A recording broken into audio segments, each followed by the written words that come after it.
नमस्कार। ग्रहों की गोचरीय स्थिति पर रेगुलर वीडियो पाने के लिए साप्ताहिक राशिफल, मासिक राशिफल, त्रैमासिक राशिफल और ग्रहों के बाकी गोचर पर भी रेगुलर अपडेट्स पाने के लिए, जिसके हिसाब से आप अपने जीवन में थोड़ी गाइडेंस प्राप्त कर सकें, इसके लिए मेरे चैनल को अवश्य सब्सक्राइब करें। जिन लोगों ने सब्सक्राइब कर रखा है वो ऑल ये जो नोटिफिकेशन सेटिंग होती है इसको क्लिक करें, क्योंकि कभी कभी कुछ लोग बोलते हैं उनको नोटिफिकेशन नहीं मिलती। आशा करता हूँ चैनल को सब्सक्राइब करेंगे और रेगुलर वीडियोस अवश्य आप देखेंगे। नमस्कार। ओम गणेशाय नमः। ओम नमः शिवाय। मैं निखिल ज्योतिषाचार्य आप सभी का मेरे चैनल पर पुनः स्वागत करता हूँ। आशा करता हूँ कि आप सभी स्वस्थ होंगे। महादेव की कृपा आप सभी पर सदैव बनी रहे। ये वीडियो कन्या यानी कि वर्गों के लिए बहुत विशेष है, क्योंकि वीडियो है 5 जनवरी से 11 जनवरी 2026 के साप्ताहिक राशिफल के बारे में। कैसा रहेगा आने वाला सप्ताह कन्या के लिए। जो मेरा साप्ताहिक राशिफल होता है वो प्रमुखतः चंद्रमा और उनकी गति पे आधारित होता है। चंद्रमा एक बहुत विशेष ग्रह है, चंद्रमा की विशेषताएं बहुत हैं, लेकिन जब हम साप्ताहिक राशिफल की बात करें तो पहला तो उनका मन का कारक होना, फिर उनकी गति और फिर उनकी एक क्वालिटी की वजह, जिस भी भाव राशि ग्रह आदि के साथ संबंध संपर्क साधते हैं उनको बहुत एक्टिवेट कर देते हैं। इन सभी कारणों से चंद्रमा का जो गोचर होता है वो बहुत विशेष होता है। चंद्रमा के गोचर के कारण हमारे मन, मस्तिष्क, विचार, स्वभाव, सोचने के तौर तरीके, दृष्टिकोण, हर चीज़ पर बहुत डायरेक्ट इम्पैक्ट पड़ता है। और इन सभी चीज़ों को समझने के लिए साप्ताहिक राशिफल बहुत विशेष होता है। इस अंधकारमय जीवन में ज्योतिष एक मात्र विद्या है जो हमें थोड़ा सा रास्ता दिखाती है, सहारा देती है, गाइड करके। भले ही ये राशिफल बहुत सामान्य आधार पर दिए जाए, लेकिन एक जनरल गाइडेंस के लिए बहुत उपयोगी होते हैं। यदि आपकी लग्न राशि या चंद्र राशि कन्या है, दोनों ही गाइडेंस के लिए इस राशिफल को देख सकते हैं।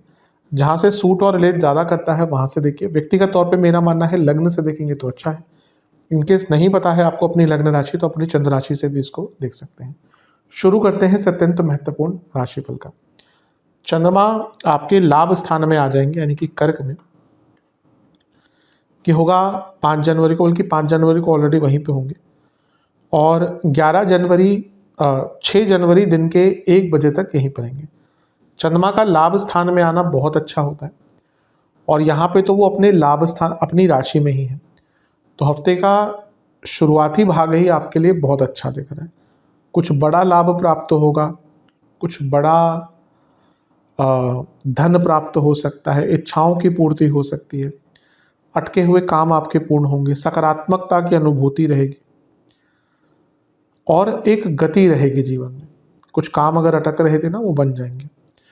मंगल की दृष्टि भी है और मंगल आपके अष्टमेश है, तो अष्टमेश का प्रभाव लाभेश पर यह अचानक से धन की प्राप्ति दिखाता है। और तीसरे घर के स्वामी का प्रभाव 11वें घर के स्वामी पर, ये इच्छाओं की पूर्ति। और पुनः दोनों उपचय भावों के स्वामी है मंगल, तीसरे के तो चंद्रमा 11वें के, तो ये गतिमान रहेगा समय। तो हफ्ते का शुरुआती भाग तो आपके लिए काफ़ी अच्छा दिख रहा है। नवांश कुंडली बता रही है कि आपका अपने ऊपर विश्वास बहुत अच्छा रहेगा, जो अंततः हर चीज़ में आपको मदद करेगा। दशांश कुंडली, कार्य क्षेत्र में पैसा बढ़ सकता है, कोई बहुत अच्छा काम करने का मौका मिल सकता है। बिजनेस की जहाँ तक बात है, थोड़ा स्पॉन्टेनियस रहना पड़ेगा, बहुत ज़्यादा विचार मत कीजिएगा या ओवर थिंक मत कीजिएगा। कोई डिसीजन लेना है उसको टालिएगा मत। लव लाइफ के हिसाब से एक ही दिक्कत है कि आप अपने पार्टनर का नेचर नहीं समझ पा रहे, और ये आगे चलकर दिक्कत बहुत देने वाली है चीज़। वैवाहिक जीवन, मैजिक मत एक्सपेक्ट कीजिए कि चीज़ें रातों रात ठीक हो जाएंगी। अगर दिक्कत है तो बैठकर उसको सॉल्व कीजिए। स्टूडेंट्स, आप बहुत आलसी रहेंगे इस टाइम पे। अगर कोई एग्ज़ाम वगैरह है तो थोड़ा बच के रहिए।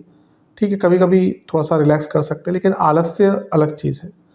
सेहत के हिसाब से कफ की प्रॉब्लम, जोड़ों का दर्द, पेट के रोग, इन्फ्लामेशन। सर्वाष्टक में आपका धन स्थान बली है, चंद्रमा लाभ स्थान में है, धन स्थान बली है, तो धन का तो लाभ होके ही रहेगा, कोई नहीं रोक सकता। 6 जनवरी 1 बजे दिन के चंद्रमा आ जाएंगे आपके 12वें घर में, यानी कि सिंह में।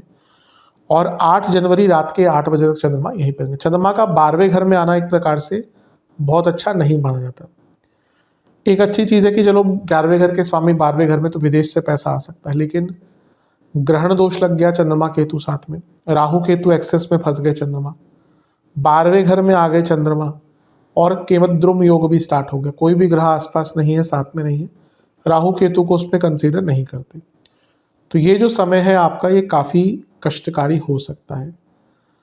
पहला तो नेगेटिव थिंकिंग काफ़ी रहेगी, बहुत छोटी छोटी चीज़ों पर परेशान हो जाएंगे, पुरानी चीज़ें बहुत याद आएंगी, इनसिक्योरिटीज़ बहुत रहेंगी, सेहत खराब हो सकती है, कोई मानसिक विकार ऑलरेडी है वो दिक्कत देगा, कई लोगों से झगड़े भी हो सकते हैं आपके, और खर्चे भी आपके बहुत बढ़ेंगे।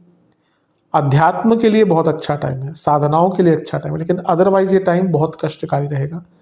जितना संतुलित, संयमित और नियमित हो सकते हैं उतना आपके लिए अच्छा रहेगा। कुछ भी फिजूल का ना करें, कुछ भी चीज़ जिसमें कंफर्टेबल हो ना करें। नवांश कुंडली बता रही है कि अपनी वाणी में भी सौम्यता रखिएगा। वाणी और व्यवहार, दशांश कुंडली, कार्य क्षेत्र में जो समझ आए उसी चीज़ को करिएगा। कभी कभी होता है हम अपने आप को पावरफुल दिखाने के चक्कर में ऐसे काम पकड़ लेते जो हम नहीं कर सकते। बिजनेस, क्लैरिटी की कमी है, वो व्यक्ति हो, वस्तु हो, परिस्थिति हो, समझिए इसको। लव लाइफ, बातचीत कीजिए अपने पार्टनर से, इसकी आवश्यकता दिख रही है। वैवाहिक जीवन, कोई छोटी मोटी गड़बड़ हुई है, गलती हुई है तो माफ़ करके आगे बढ़िए। स्टूडेंट्स, साहस दिखाइए, कहीं ना कहीं साहस की बहुत कमी दिख रही है। आपका सेल्फ कॉन्फिडेंस ना एकदम लैक होता हुआ दिख रहा है इस टाइम पे।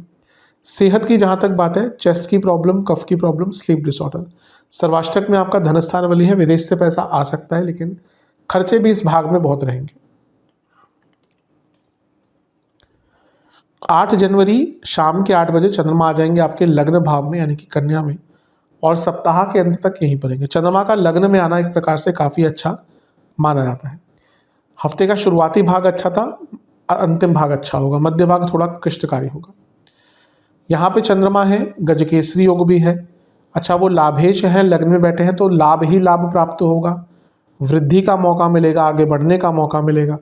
गजकेसरी योग बन रहा है, शुभता रहेगी, सकारात्मकता रहेगी, सब अच्छा है, गति प्रदान होगी, नए मौके मिलेंगे, रिकॉग्निशन होगा।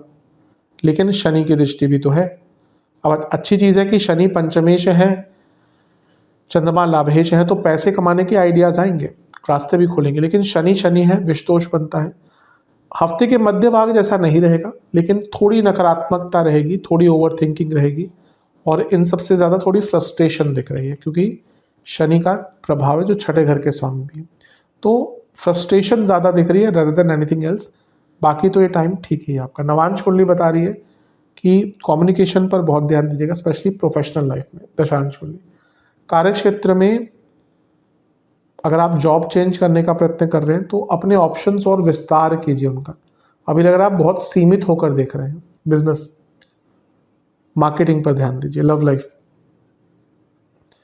आप बहुत ज़्यादा एक्सपेक्ट करके बैठे हुए हैं और ये चीज़ आगे चलकर दिक्कत देगी ही।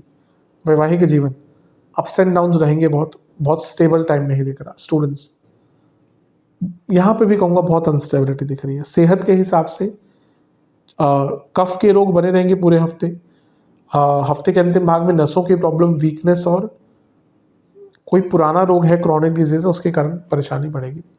उपाय के स्वरूप में गणपति जी को फलों का भोग लगाएं, और गणेश चालीसा का पाठ करें 2 बार। आशा करता हूँ वीडियो काम आएगी। चैनल पर नए हैं, सब्सक्राइब कीजिए, वीडियो को लाइक कीजिए। मिलता हूँ अगली वीडियो में, तब तक के लिए ओम नमः।